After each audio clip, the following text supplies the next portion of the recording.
అదే RTV app వార్తల్ని క్షణాల్లో చదివే అవకాశం ఉంటుంది. ఒక న్యూస్ పేపర్, ఒక టెలివిజన్ ఛానల్ మీ చేతుల్లో ఎప్పుడు ఉంటాయి. నా ఫ్యామిలీ లైఫ్ను మొత్తం టోటల్గా కూడా గడప గడప తప్ప, ప్రజల కోసం తప్ప ఏమాత్రం కూడా కనీసం ప్రజలను అనునిత్యం ప్రజలకు అందుబాటులోని చేయడం అనేది నేను చేయడం జరిగింది. దానికి కూడా నేను ఇప్పుడు బాధపడడం లేదు. ఓటమి గెలుపు దైవాధీనం. నేను ఒకటే నా నియోజకవర్గం నుండి ప్రజలకు, నా నాయకులకు, నా కార్యకర్తలకు నేను ఒకటే విజ్ఞప్తి చేస్తున్నాను. రాంభూపాల్ ఎప్పుడూ మీకోసం ఖచ్చితంగా పనిచేస్తాడు, మీకోసం అందుబాటులో ఉంటాడు. కార్యకర్తలకు, నాయకులకు అందరికి కూడా అందుబాటులో ఉంటాం. ఖచ్చితంగా మీరు ఎవరు కూడా మీరేం ఫీల్ కావాల్సిన అవసరం లేనే లేదు. ఖచ్చితంగా మీకోసం పనిచేస్తామని నేను వాళ్ళకందరికీ కూడా విజ్ఞప్తి చేస్తూ, నేను కొన్ని పేపర్ వాళ్లకు నేను ఒకటే విజ్ఞప్తి చేస్తున్నాను.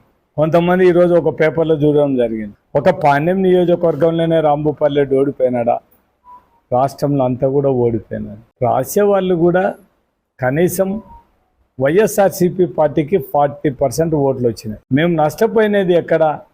మా ముఖ్యమంత్రి మా మాటని, అధికారులు మా మాట వినింటే మాత్రం మేము ల్యాండ్ టైటిల్ యాక్ట్ మనల్ని కొంప ముంచుతుంది. మేము ఆ రోజు కూడా చెప్పాం, గడప గడపలో తిరిగేటప్పుడు ప్రతి ఒక్కరు కూడా మమ్మల్ని అడుగుతున్నారు, మీరు దీన్ని మొత్తం ల్యాండ్ టైటిల్ యాక్ట్ని ఇప్పుడే వద్దు, దాన్ని ఇప్పుడు ఎలక్షన్ అయిపోయిన వరకు దాని గురించి ఆలోచన చేయొద్దంటే మాత్రం ఎవ్వరు కూడా దాన్ని మా వాళ్ళు సమర్థించడానికి చూసినారు. కానీ తెలుగుదేశం వాళ్ళు పని కట్టుకొని నామినేషన్ వేసిన విత్రాయిల వరకు కూడా పాణ్యం నియోజకవర్గంలో రాంభూపాల్ గెలిచాడనేది కేవలం ఈ వారం రోజులు మొత్తం 10 రోజులలో మొత్తం సీన్ మొత్తం ఈ ల్యాండ్ టైటిలింగ్లో ఒకటి బాగా దెబ్బపడింది.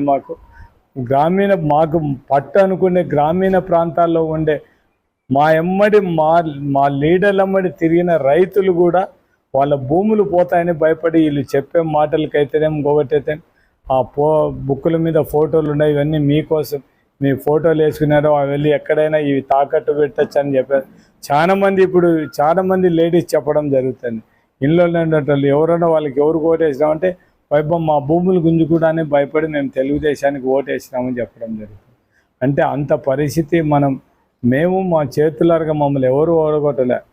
మేము కొన్ని తప్పుదారులు చేయడం వల్లనే మేము ఓడిపోయినాం తప్ప ఏదో వాళ్ళు. దాంతోపాటు ఇసుక పాలసీ ఒకటి కూడా మాకు అది ఒక పెద్ద మైనస్.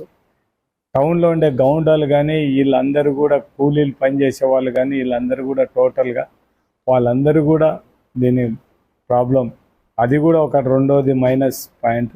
మూడోది మందుబాబులు అంతా కూడా ఎక్కడ కూడా ఏ రాజకీయ పార్టీ కానీ మేము మందు దండిగా ఇస్తాం, మీరు మంచి మందు తాగండి, మీ సంసారాలలో పోగొట్టుకొని చెప్పే నాయకులు ఎవరిని చూడలేం. కానీ ఇప్పుడు కొత్తగా మనం చూడడం జరిగింది, మీకు మందు ఇచ్చేస్తాము, నాణ్యమైన మందు ఇస్తాం, తక్కువ రేటుకి ఇస్తాం, బాగా తాగండి అని చెప్పే నాయకులు మనం అందరం చూస్తున్నాం. కాబట్టి ఇప్పుడు అదే ఒకటి. మూడు ఇంకా లేడీస్కు మాత్రం మేము ఆ రోజే చెప్పడం జరిగింది, మొత్తం మనం కూడా లేడీస్కి ఉచిత బస్సు ప్రయాణం ఇచ్చేస్తామని చెప్పడం జరిగింది. 1,00,000 రూపాయలు రైతులు రుణమాఫీ చేస్తామని చెప్పినంటే ఈరోజు మా పరిస్థితి ఇట్లా ఉండేది కాదు. కానీ మా ముఖ్యమంత్రి ఆలోచన చేసింది ఒకటే, లేని డబ్బుల కోసం మనం ఏ విధంగా ప్రజలను మోసం చేస్తాం, మనము ఎలక్షన్లో మాట చెప్పినది ప్రతి ఒక్కటి నెరవేర్చాలనేదే జగన్మోహన్ రెడ్డి ఉద్దేశం. అందుకే ఈ మాటలు మనం ఉండే ఈ రాష్ట్ర ఆర్థిక పరిస్థితి ఇంకా మనం చేయలేమనే ఉద్దేశంతోనే ఎంతవరకు చేయడానికి అవకాశం ఉందే అదొకటి చేయడం. మా మేనిఫెస్టో, పాత మేనిఫెస్టో ఇది దీంట్లో ఏం లేవు, వాళ్ళు ఇచ్చే దాంట్లో దండిగా ఉండాలనే ఉద్దేశంతోనే ప్రజలందరూ కూడా ఇంటింటికి ప్రతి లేడీస్ ఆలోచన చేసేది ఏముంది, ఇంట్లో ఎంతమంది పిల్లలు ఉన్నారో అంత అమ్మఒడి వస్తుందని వాళ్ళు ఆలోచన. దాంతోపాటు 18 ఏళ్ళు పైన ఉండే వాళ్ళకి అందరికీ కూడా నెలకు 1,500 ఇవన్నీ క్యాలిక్యులేట్ చేసుకోవడం జరిగింది. కాబట్టి ఈరోజు ఈ పరిస్థితి మేము అందరం కూడా ఈరోజు ఒకటే మేము మా ప్రజలకు అందరికీ కూడా విజ్ఞప్తి, మీరేం అధైర్యపడాల్సిన అవసరం లేదు. ఖచ్చితంగా ఇంతకుముందు ఏ విధంగా పాణ్యం నియోజకవర్గం నుండి ప్రజల కోసం పనిచేసి మొత్తం ప్రజలకు అందుబాటులో ఉన్నాం, ఇప్పుడు కూడా అదే విధంగా ఉంటాం. మా నాయకునికి మేము అందరం అండగా ఉంటాం, కార్యకర్తలకు అండగా ఉంటాం, మా నాయకులకు అండగా ఉంటాం, ప్రజలకు కూడా అండగా ఉంటాం. మేము ఒక 6 నెలల వరకు ఏం మాట్లాడదలుచుకోలేదు. తెలుగుదేశం ఇచ్చిన సూపర్ 6 పథకాలన్నీ కూడా ప్రజలకు ఏ విధంగా అందియగలరు వీళ్ళందరికీ కూడా ఇస్తామని చెప్పినారు. మేము అంతకుముందు కులం చూడలేదు, మతం చూడలేదు, పార్టీ చూడలేదు. ఇప్పుడు కూడా అదే విధంగా వస్తాయా రావనే చూడాలి. కేవలం కొంతమందికి ఇస్తారా లేకుంటే అందరికి ఇస్తారా అనేది మాత్రం చూసిన తర్వాత ప్రజలకు అన్యాయం జరిగితే ఖచ్చితంగా ఒక 5 నెలలు 6 నెలలు వీళ్ళు ఎట్లా పరిపాలన చేస్తారని చూసిన తర్వాత మాత్రం ఖచ్చితంగా ప్రజలలో ఇవ్వడానికి మేము సిద్ధంగా ఉంటాం. దాంతోపాటు మా కార్యకర్తలు నాయకులు అందరినీ కూడా మా వెంట తీసుకొని పోయి మొత్తం ప్రజలకు ఏది మంచి జరిగితే దానికోసం ఫైట్ చేయడానికి మేము సిద్ధంగా ఉంటాం.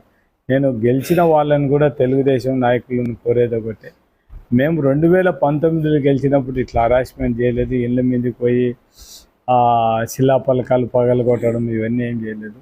మీరు అది చేసే మొత్తం మళ్ళీ చరిత్ర మళ్ళీ ఒకసారి పునరావృతయ్యే పరిస్థితి.